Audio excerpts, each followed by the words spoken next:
नमस्कार, मेरा नाम राहुल कुमार है और आप टॉप रिपब्लिक चैनल देखना शुरू कर चुके हैं। ज्ञान भारती पब्लिक स्कूल में टेस्ट एग्जाम चल रहा है।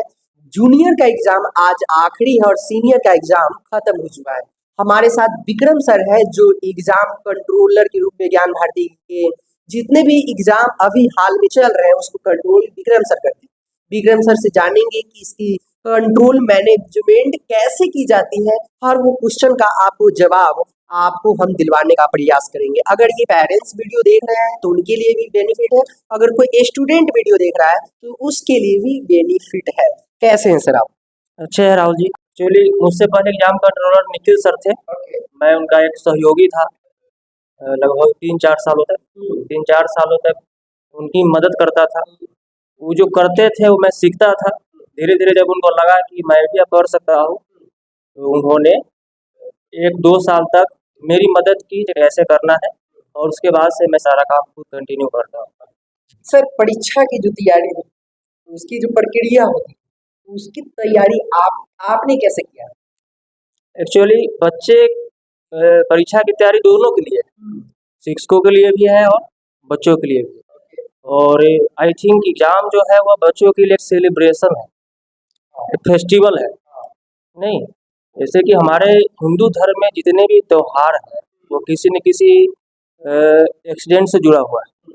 छठ होता है, उसमें माना जाता है कि धान की कटाई होती रहती है। नहीं, होली होता है, उसमें माना जाता है कि गेहूं की कटाई होने वाली है। उसी प्रकार एग्जाम जो होता है वो बच्चों का फेस्टिवल है। अच्छा, मेंटली रूप से उसको प्रेशर ना पड़े इसलिए फेस्टिवल का नाम दिया। सर बच्चों क्वेश्चन होते हैं उसके जो पेपर होते हैं उसकी जो सुरक्षा होती है आप पहले से तैयार करते हैं उसको सिलेबस वाइज। इसमें बहुत सारे टीचर भी आप लगाते हैं, लेकिन उसकी सुरक्षा की जो मेंटेनेंस है वो कैसे रखते हैं? कहाँ ऐसी जगह रखते हैं जो पेपर लीक ना हो जाए? आप तो जानते ही हैं बिहार में अक्सर जो है क्वेश्चन लीक हो जाते हैं, उसकी आप सुरक्षा कैसे निगरानी करते हैं? एक्चुअली परीक्षा की तैयारी हम लोग 20-25 दिन पहले कर देते हैं। मतलब 20 से 25 दिन पहले हम लोग शिक्षकों से क्वेश्चन बना के हम लोग ले लेते हैं और क्वेश्चन टाइपिंग स्टार्ट हो जाता है। और 20-25 दिन पहले से हमारा क्वेश्चन टाइपिंग भी स्टार्ट हो जाता है। और हमारा एग्जाम कंट्रोल रूम आपने देखा होगा। हाँ, मैंने देखा। हाँ, उसमें सारा रहता है। उसमें 2-3 आदमी को ही राइट है जो खोल सकता है उस रूम को, उसके अलावा कोई उसको नहीं खोल सकता है। तरीका होता है सर, कौन से बच्चे किस सीट पे बैठेंगे, रोल नंबर वाइज बैठाते हैं या फिर एक चूज किया जाता है कि 2 क्लास के बच्चे इस रूम में बैठेंगे, कैसे इसको मैनेजमेंट करते हैं केंद्र का? एक्चुअली इसमें कुछ खास माइंड हम लोग नहीं लगाते हैं। बस एक बेंच पर, जैसे बड़ा बेंच है उस पर 3 बच्चे बैठते हैं। तीनों बच्चे 3 क्लास के होंगे। जैसे रोल 1, उसके पीछे जैसे 5 क्लास का एग्जाम हो रहा है, फर्स्ट बेंच पर अगर फर्स्ट रोल 1 है तो सेकेंड पीछे होगा रोल 2, उसके पीछे होगा 3, उसके पीछे होगा 4। फिर उसके बगल में मान लीजिए कि 4 क्लास बैठा है तो उसका रोल 1, 2, फिर 3। मतलब बच्चे मिक्स होते हैं। इसमें हम लोग 6 से लेकर 10 तक का एग्जाम एक साथ लेते हैं। ओके। ठीक है। और वह प्ले हाउस से लेकर 5 तक का एग्जाम हम लोग एक साथ लेते हैं। इसमें प्ले हाउस से लेकर 2 तक के बच्चों के सीट में किसी प्रकार की कोई परिवर्तन नहीं की जाती। बच्चे हैं नहीं। और 3 से लेकर 10 तक के बच्चों का सीटिंग अरेंजमेंट में हम लोग हर क्लास के बच्चों को मिक्स कर देते हैं ताकि वह नकल ना कर सके। सर एक शब्दों में क्वेश्चन है कि टेस्ट एग्जाम स्टूडेंट के जीवन में क्यों महत्वपूर्ण? एक्चुअली पढ़ाई हम जो करते हैं उसका फीडबैक के लिए टेस्ट है। हमने क्या पढ़ा है क्या नहीं पढ़ा है, फीडबैक लीजिए। परीक्षा का जो शेड्यूल होता है सर उसको कैसे निर्धारित किया जाए? एक्चुअली 4 परीक्षाएं हम साल में लेते हैं। हर 3 मंथ पर एक एग्जाम हम लोग लेने का कोशिश करते हैं। इससे क्या होता है कि 2 या 3 मंथ में बच्चे ने जो भी सीखा है पढ़ा है वह कॉपी पर प्रस्तुत कर सके। कोई क्वेश्चन पेपर जब प्रिंटिंग होती है तो उसमें बहुत सारे ऐसे बच्चों को दिया जाता है जिसमें सही ढंग से नहीं दिखता है, तो क्या उसको दूसरा प्रोवाइड की जाती है या फिर कोई किसी और कॉपी मिला और उसकी कॉपी कम पड़ गई तो उसको क्या दूसरी कॉपी प्रोवाइड की जाती है? या फिर कोई बच्चा है जिसे अगर पेन लेके आया है, अगर लिखने के समय उसको समस्या हुई कि वो रिफिल खत्म हो गया तो क्या उसको प्रोवाइड किया जाता है? ये तकनीकी जो समस्या है वो कैसे हैंडल करते हैं? बच्चों को एग्जाम में किसी प्रकार की अगर समस्या आती है, पेन, पेंसिल, इंस्ट्रूमेंट बॉक्स में रूलर, कंपास या क्वेश्चन सही से नहीं प्रिंट है, आंसर शीट का जो लाइनिंग है वो सही से प्रिंट नहीं है, तो हम लोग उसके लिए हर फ्लोर पर आपने देखा होगा 2-3 रिलीवर रखते हैं। इनके पास एक्स्ट्रा सामान एग्जाम का रहता है। जहाँ पर जिसकी ज़रूरत है उसको चेंज कर दिया जाता है। कॉपी में गड़बड़ी है तो कॉपी चेंज कर दिया जाएगा, क्वेश्चन में गड़बड़ी है क्वेश्चन चेंज कर दिया जाएगा। पेन पेंसिल अगर उनके पास नहीं है या फिर लाए हैं सही से नहीं चल रहा है तो पेन पेंसिल उनको दे दिया जाता है। हमारा मकसद बच्चों को प्रेशर देना नहीं होना चाहिए, एग्जाम का मकसद प्रेशर नहीं होना चाहिए। नहीं, हम लोग बच्चों को रिलैक्स करके एग्जाम दिलवाने की कोशिश करते सर एग्जाम की जो धोखाधड़ी नकल होता है उसके लिए आपने कैसे उसको मैनेज करने के लिए निगरानी रखा हुआ है या फिर आपने कोई ऐसी योजना बनाई है जो अलग स्कूल नहीं बनाते? हैं। एक्चुअली हमारे हर क्लास में जो इन्विजिलेटर्स हैं, शिक्षक है, और लगभग एक क्लास में 40 नियर अबाउट बच्चे बैठते होंगे एग्जाम में केवल, और हर फ्लोर पे 2-3 रिलीवर रहते हैं। एग्जाम डिपार्टमेंट में जो भी हमारे 8-10 व्यक्ति हैं वो हमेशा फ्लोर पे घूमते रहते हैं। उसके बाद कैमरा भी लगा हुआ है हर रूम में, सीसीटीवी कैमरा लगा हुआ है। बारी बारी से कैमरा में हम लोग जूम कर करके हम लोग वो भी देखते रहते हैं कि टेक्स्ट इस एग्जाम में भी कई बच्चे हैं, 5-6 बच्चों को हमने सस्पेंड भी किया है। सर कोई अगर इतनी निगरानी के बावजूद भी अगर कोई बच्चा नकल करते हुए पकड़ा जाता है तो उसके लिए क्या कठोर कदम हो सकता है या फिर आप उठाते हैं? बच्चों को सबक सिखाने के लिए हम बच्चों को सस्पेंड कर देते हैं। सर जो सीबीएसई बोर्ड में भी ये मायने है इसलिए क्योंकि ये जरूरी होता है टेस्ट एग्जाम में उठाना। हम लोग उसी पैटर्न पे एग्जाम लेते हैं जिसको आगे काम आने वाला है फ्यूचर में, 10th है, 12th है, ग्रेजुएशन है। वहाँ पर तो बच्चे को नकल करने पर वो सुनेगा ही नहीं। हाँ, बिल्कुल। वहाँ इससे अच्छा है कि यहाँ से उसको हम थोड़ा सा उस लाइन पर ला दें कि नकल करने का मतलब है कि आप 1 साल के लिए सस्पेंड हो जाए। तो यहाँ पर हम लोग 1 साल के लिए सस्पेंड नहीं करते, उस एग्जाम से सस्पेंड कर देते हैं। परिणाम की घोषणा की प्रक्रिया क्या होती है? कैसे आप प्रकाशित करते हैं और उसकी प्रक्रिया क्या है? टेस्ट जो होगी हमारे कोई भी परीक्षा होगी उसके 20 से 25 दिनों के अंदर हम परिणाम घोषित कर देते हैं। इस 20-25 दिनों में हम कॉपी का मूल्यांकन करवाते हैं अपने शिक्षकों से, और उसके बाद जब सारा रिजल्ट तैयार हो जाता है तो बच्चे के द्वारा क्लास में अनाउंस कर दिया जाता है कि इतने तारीख को रिजल्ट घोषित होगी। और दूसरा हम लोग हमारा व्हाट्सएप ग्रुप है हर सभी क्लासेस का, व्हाट्सएप ग्रुप पे हम लोग इन्फॉर्म कर देते हैं। और हमारे यहाँ जो एग्जाम का रिजल्ट निकलता है वो सिंपल रिजल्ट हम लोग नहीं निकालते, हम एक फेस्टिवल की तरह मनाते हैं। मतलब गेट से लेकर क्लास तक गुब्बारा वगैरह हम लोग चूना वगैरह डाल के हम लोग अच्छा से अरेंज कर देते हैं, सजा देते हैं, ताकि पेरेंट्स और बच्चे आए तो उसको बर्डन नहीं ले, क्योंकि एग्जाम में बच्चे डरे ना डरे, परिणाम के लिए बच्चे ज़्यादा डर जाते हैं कि क्या रिजल्ट आया, कब आएगा, टीचर से भी कुछ सुनना पड़ सकता है।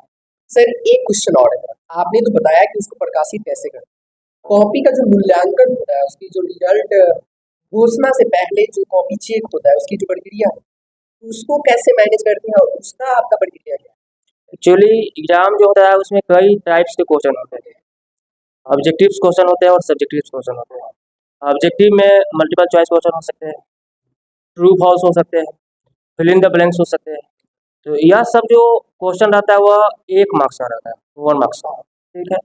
तो इसमें ऑब्जेक्टिव में अगर आंसर पूरा सही है तो 1 नंबर मिलेगा, गलत है तो पूरा का पूरा नंबर कट जाएगा, 1 नंबर कट जाएगा। सब्जेक्टिव में जो मार्क्स का पैटर्न होता है वो स्टेप वाइज होता है। मान लीजिए कुछ स्टेप अच्छा सही लिखा हुआ है, कुछ स्टेप गलत लिखा हुआ है, तो पूरा नंबर नहीं काट लेना है। पॉइंट में जैसे 2 नंबर का है, आधा सही आधा गलत है, तो उसमें 1 नंबर बच्चों को हम देंगे। एग्जाम में हमारा मकसद बच्चों का नंबर काटना नहीं होता है, बच्चों को नंबर कैसे देना है इस पर हम लोग विचार करते हैं। बच्चों को नीचा दिखाना या प्रताड़ित करना नहीं है। बच्चा ने कुछ भी लिखा है सब्जेक्ट टॉपिक से रिलेटेड, अब ऐसा नहीं कि मैथ का एग्जाम हो रहा है उसमें एसएसटी लिखते हैं, तो नहीं। अगर मैथ का एग्जाम हो रहा है तो मैथ से रिलेटेड बच्चा कुछ भी लिखा है, एसएसटी का एग्जाम हो रहा है बच्चा कुछ भी अगर लिखा है तो हम लोग उसको नंबर देने का प्रयास करते हैं। अच्छा कोई ऐसा बच्चा भी होता है जो परिणाम से असंतुष्ट हो सकता है, रिजल्ट से वो खुश नहीं हो सकते, उनका आग्रह हो सकता है कि मैंने जिस तरीके से एग्जाम दिया उतना रिजल्ट आया नहीं, मेरा और नंबर आना चाहिए, उसको आप संतुष्ट कैसे करते हैं या फिर आप उसके बारे में क्या सोचते फाइनल एग्जाम को छोड़कर जितने भी एग्जाम्स होते हैं सारे एग्जाम्स की कॉपी बच्चे को दिखा दी जाती है क्लास में, हैं? सारे।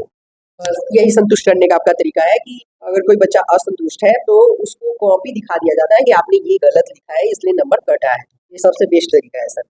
अच्छा एक चीज और हमें समझ में नहीं आ रही कि पेरेंट्स इस चीज को कैसे हैंडल कर सकते हैं, पेरेंट्स इस चीज पे ध्यान क्यों नहीं देते सर? एक्चुअली हम लोग जब बच्चे थे ना तो हमारे पेरेंट्स स्टडी के लगभग आधा से ज़्यादा समय हमारे साथ हुआ करते थे। अभी के पेरेंट्स जो है वो बच्चे के साथ होते नहीं। इसमें सिर्फ पेरेंट्स की गलती नहीं है, कुछ ऐसी समस्याएं भी हैं। बहुत पहले हमारे ज़माने का पढ़ाई का जो महंगाई था और अभी के महंगाई में काफ़ी अंतर है। नहीं, तो महंगाई बढ़ी है तो पेरेंट्स भी थोड़ा बिजी हो गए। जितने बड़े बड़े स्कूल है, प्राइवेट संस्था है, उनकी फी भी ज़्यादा है।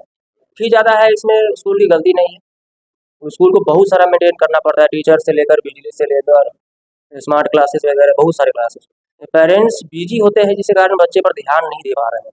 मतलब अभी ऐसा सिचुएशन आ चुका है ना कि टीचर को ही सब करना है। पहले था कि टीचर ने क्लास में पढ़ा दिया, बाकी पेरेंट्स का काम है होमवर्क पूरा करवाना वगैरह। अब टीचर को ही सब करना है, बच्चा खाना भी नहीं खा रहा है, उसका भी रिस्पॉन्सिबल टीचर। सर एक क्वेश्चन और है मेरा कि जो री एग्जाम का प्रावधान है, अगर इससे पहले अगर बच्चे के घर में इमरजेंसी आ गया या फिर बच्चे का तबीयत खराब हो गया और बच्चे एग्जाम में शामिल नहीं हो पाए, ये तो टेस्ट एग्जाम है। सीबीएसई बोर्ड में अगर इसी प्रकार से हुआ या फिर टेस्ट एग्जाम में इस प्रकार से होता है तो उसके लिए क्या समस्या का हल है और आप उस पर क्या सोचते हैं सर, एक एग्जाम कंट्रोलर के रूप में? एक्चुअली बच्चा से हम सही रीजन जानते हैं, सिर्फ जानते ही नहीं, उसे हमें प्रूफ चाहिए। बच्चा अगर बीमार था तो आप मेडिकल सर्टिफिकेट दीजिए। नहीं, सीबीएसई बोर्ड में सीबीएसई बोर्ड में एक कंपार्टमेंट एग्जाम होता है कुछ दिनों बाद, 2-3 महीना बाद। मगर सीबीएसई बोर्ड में भी प्रावधान है कि अगर किसी कारण से बच्चा एग्जाम नहीं दे पा रहा है तो मेडिकल सर्टिफिकेट आप उसे दे रहे हैं, दूसरा कोई नहीं। हम नानी के यहाँ घूमने चले गए, दिल्ली मौज मनाने चले गए, उसके लिए कोई प्रावधान नहीं। लेकिन अगर आप मेडिकली अनफिट है, तो मेडिकली अनफिट में अगर कोई एक एग्जाम छूट जाता है तो उसका एग्जाम सीबीएसई लेती है। सारे एग्जाम अगर आप छोड़ दे रहे हैं तो उसका कोई प्रावधान नहीं। उसका प्रावधान नहीं है कि फिर से आप फॉर्म डालिए और 1 साल का इंतजार कीजिए। हमारे स्कूल में ऐसा कोई प्रावधान नहीं, हम लोग री एग्जाम नहीं लेते, किसी भी कंडीशन में नहीं लेते। किसी बच्चा का एग्जाम छूटता है फिर क्या हम लोग उसका एक सही रीजन लेते हैं, प्रूफ लेते जरूर है, जैसे बोर्ड होता है। करें? और बाकी जो एग्जाम में उसका मार्क्स है, उसके आधार पर हम लोग एवरेज मार्किंग कर देते हैं। अच्छा, बाकी जो एग्जाम आपने सब्जेक्ट का लिया है उस हिसाब से जो नंबर वो लाता है, अगले एग्जाम जो छूटा है उसको भी नंबर उसमें ऐड कर देते हैं, एवरेज निकाल। ओके सर, नई जो परीक्षा प्रणाली लागू हुई है और जो हालिया में सुधार किया गया है सीबीएसई बोर्ड द्वारा, उस पे आप क्या सोचते हैं और आपके तरीके से एग्जाम कंट्रोलर के तरीके से और क्या बदलाव होने चाहिए? एक्चुअली शुरुआत से ही सीबीएसई बोर्ड हो, आईसीएसई बोर्ड हो या बिहार बोर्ड हो, वो एक कोई भी सिस्टम निकालता है एग्जाम का या फिर स्टडी का पैटर्न, वो कुछ दिनों तक चलता है। जब उसमें कुछ खामियां पाई जाती है तो उसे सुधार करने की कोशिश करती है, और जितनी बार सुधार होती है ना, उतना वह चीज़ अच्छा होता चला जाता है। नहीं, अब हम लोग भी सुधार करते हैं। हम लोग भी मतलब पहले एग्जाम सिर्फ 2 एग्जाम हम लोग लेते थे, एक 6 महीना बाद लिए और एक बार सिर्फ फाइनल का एग्जाम देते थे। अब है सो लगभग साल में हम लोग 4-5 एग्जाम देते हैं। नहीं, 4-5 एग्जाम में हमारा जो एक एग्जाम फाइनल होता है वो हम 100 मार्क्स का लेते हैं। उसमें ज़्यादातर हम लोग सब्जेक्टिव क्वेश्चन रखते हैं और कम ऑब्जेक्टिव रखते हैं। सब्जेक्टिव ज़्यादातर रखने से क्या होता है कि बच्चे का लिखने का कैपेसिटी भी हम जान पाते हैं। नहीं, किसी खास टॉपिक पर बच्चे कितना ज़्यादा देर तक लिख सकते हैं, कितना सोच सकते हैं, इससे पता चल जाती है। नहीं, और बाकी जो एग्जाम्स होते हैं 3 या 4 हमारे साल में, उसमें हम 25 मार्क्स के एग्जाम कभी लेते हैं, कभी 50 मार्क्स का लेते हैं। उसमें ज़्यादातर हम ऑब्जेक्टिव क्वेश्चन रखते हैं।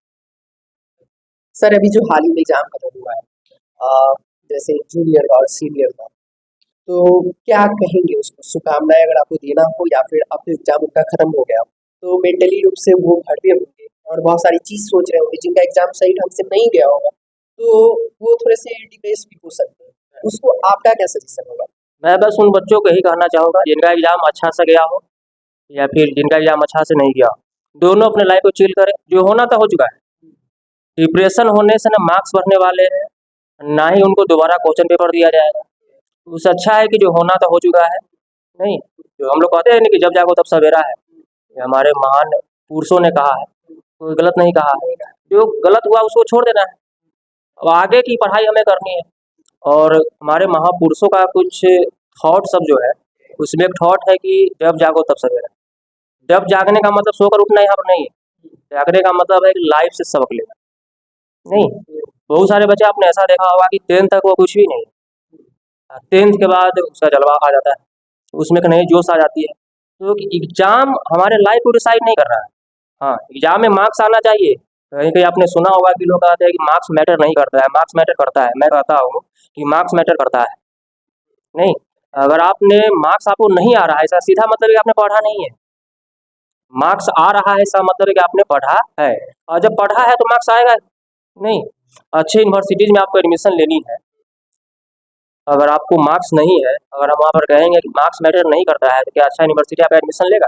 बिल्कुल नहीं। तो मार्क्स मैटर करता है, लेकिन अगर फिर भी किसी कारणवश मार्क्स बच्चों को सही नहीं आ रहा है, तो उस गलती से सीखनी है, और आगे जो एग्ज़ाम होने वाली है, उस एग्ज़ाम में जो पिछली गलती हुई थी उसको दोहराना नहीं। तो बच्चों को टेंशन में नहीं रहना है। बच्चे घर पर जाए, एग्ज़ाम के बाद कल शनिवार, रविवार, सोमवार 3 दिन बच्चों की छुट्टी भी, बच्चे अच्छा से एंजॉय करें, और मंगलवार से पढ़ाई हो, तो एग्ज़ाम में क्या हुआ नहीं हुआ या भूल कर आए, और आगे का सिलेबस सब लोग पढ़ाई करें। आगे का सिलेबस पढ़ाई करो, एग्जाम जो हुआ उसको भूल जाए।